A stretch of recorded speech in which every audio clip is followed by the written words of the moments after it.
నమస్తే అండి. వైసీపీ అధికార పక్షంగా ఫెయిల్ అయిందని జూన్లో నిరూపితమైంది. 151 సీట్ల నుంచి 11 సీట్లకు దిగజారడం అంటే మామూలు పతనం కాదు. జాతీయ స్థాయిలో బీజేపీకి కూడా 2 సీట్లు తెచ్చుకున్నటువంటి మాట నిజమే. అయితే 1980 నుంచి కూడా అది ప్రతిపక్షంలోనే ఉంది. కానీ వైసీపీ 5 ఏళ్ల పాలన తర్వాత 7% సీట్లు తెచ్చుకుంది. ఇప్పుడు అసెంబ్లీ బహిష్కరిస్తామని చెప్పి ప్రతిపక్షంగా కూడా తాము విఫలమయ్యామని చాటుకుంటోంది. సాధారణంగా అధికార పక్షం అసెంబ్లీ లేదా పార్లమెంటు సమావేశాలను ఎగ్గొడదామని, కనీసం కుదిద్దామని నడిచే రోజులలో కూడా ఏదో గలాటా చేసి సభను వాయిదా వేయిద్దామని చూస్తుంది. ప్రతిపక్షం తమను ఎండగడుతుందనేటటువంటి భయంతో. ఇది ఊహించే రాజ్యాంగ నిర్మాతలు కనీసం ఇన్ని సీజన్లలో సమావేశాలు జరగాలని షరతులు పెట్టారు. ప్రతిపక్షమేమో అసెంబ్లీ పెట్టండి, గడువు పొడిగించండి అని డిమాండ్ చేస్తూ ఉంటుంది. కానీ అందుకు విరుద్ధంగా ఈ వైసీపీ అసెంబ్లీయే అక్కర్లేదు, బయట మీడియాతో మాట్లాడి మా ముచ్చట్లు తీర్చుకుంటాము, తృప్తి పడతాము అంటోంది. అసెంబ్లీకి వెళ్ళనప్పుడు ఎన్నికలలో పోరాటం దేనికి, చచ్చి చెడి గెలవటం దేనికి? అసెంబ్లీ అనేది చర్చా వేదిక. నువ్వొకటి అంటావు అసెంబ్లీలో, అవతల వారు ఖండిస్తారు దాన్ని. నువ్వు ఆధారాలు చూపుతావు, వాళ్ళు ఓహో అలాగా పరిశీలిస్తాంలే అంటారు. అప్పుడు ప్రజలేమంటారు?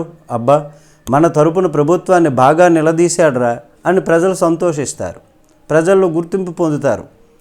ప్రజలు మనసు గెలుచుకుంటారు. పని జరగడం లేదు, జరిగిందా అన్నది పక్కన పెట్టండి. మీరు అడిగే ప్రశ్నకి అసలు ప్రశ్నించాడా లేదా అనేదే ప్రజలు గమనిస్తారు, చూస్తారు. దానికంటే ముందు అసెంబ్లీకి వెళ్ళాడా లేదా ఎగ్గొట్టి ఊళ్ళు తిరుగుతున్నాడా అనేది కూడా చూస్తారు. సమావేశాలు పూర్తయ్యాక మనకు పేపర్లలో స్టేట్మెంట్లు వస్తాయి. ఎవరు ఏ ప్రశ్న అడిగారు, ఎవరు ఏ క్వశ్చన్ అడిగారు, దానికి మనకి ప్రజలకు ఏ విధంగా దానివలన ప్రయోజనం పొందింది. అసెంబ్లీ అన్నది ఒక ప్రజా వేదిక, ప్రజలకు న్యాయం జరిగేటటువంటి ఒక స్థానం. అక్కడ ప్రతిపక్షంగా ఉన్నటువంటి పార్టీ ఏం చేయాలి?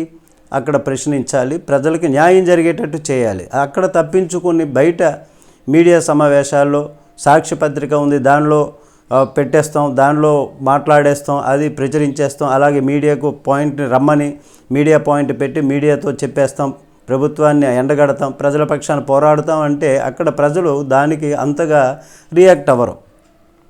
అసెంబ్లీ వేదికగా అసెంబ్లీ సమావేశాలకు అటెండ్ అయ్యి అక్కడ ప్రభుత్వాన్ని ఆ తప్పులను ఎత్తి చూపేలాగా, ఎండగట్టేలాగా గలం విప్పాలి ప్రజల పక్షాన.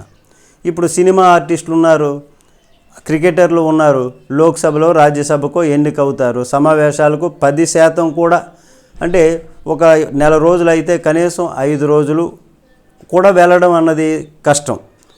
అప్పుడేమనుకుంటారు ప్రజలు?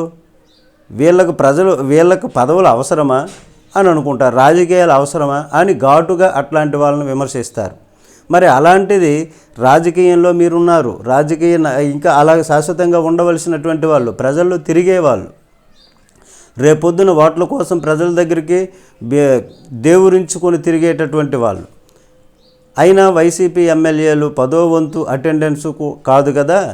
అసలు అసెంబ్లీకి వెళ్ళడం అంటేనే వెళ్ళము అని అంటుంటే ఎలా? వెళ్ళమంటే ఒప్పుతుందా? ప్రజలు ఒప్పుకుంటారా? 39% మంది ఓటర్లు మీరేదో ఉద్ధరిస్తారని ఓటేశారు.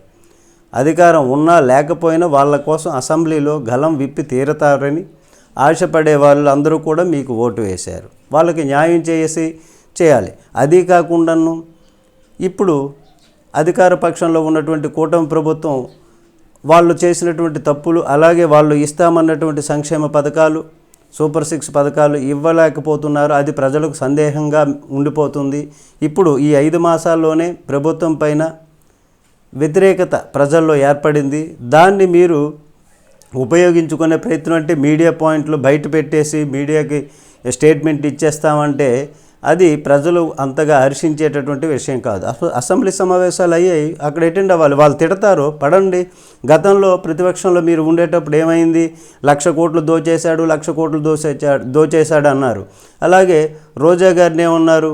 జబర్దస్త్ ఆంటీ అన్నారు. అలాగే డైమండ్ రాణి అన్నారు. ఇట్లాగ మాటలప్పుడు పడ్డారు కదా. పడిన తర్వాత ప్రజల పక్షాన పోరాడి మరలా అధికారంలోనికి వచ్చారు కదా. అధికారంలోనికి మీరు వచ్చేటప్పుడు వాళ్ళని కూడా మీరు కొన్ని మాటలు అన్నారు కదా. వాళ్ళు పడ్డారు కదా, ఇప్పుడు వాళ్ళు అనేవి పడండి, ప్రజల పక్షాన గలం విప్పండి. గలం విప్పి అసెంబ్లీకి సమావేశాలకు వెళ్ళి గలం విప్పి ప్రజలకి కోసం పోరాడుతున్నారు అనేటటువంటి ముద్ర వేసుకోండి.